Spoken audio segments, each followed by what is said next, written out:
But in no way are we insinuating that something is simple, because again, there's athletes that are gonna come into your gym that can't do sit-ups, they can't do an air squat, they can't do a back squat. So when you say things like, hey, this is an easy little workout, that's not the case.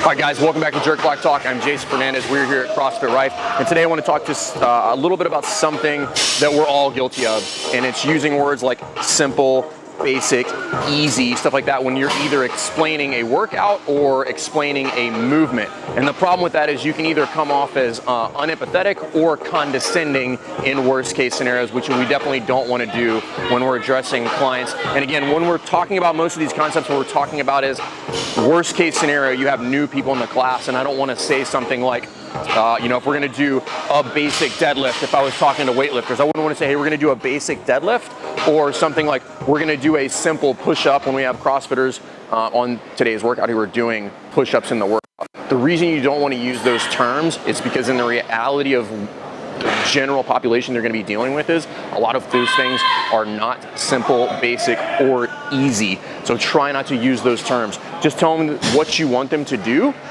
One of the things that you could do in some of those scenarios, if we're talking about like the back squat, you could say it's the more basic of the three weighted back squats or weighted squats that we're going to use. It's the simplest of the progressions that we're going to do.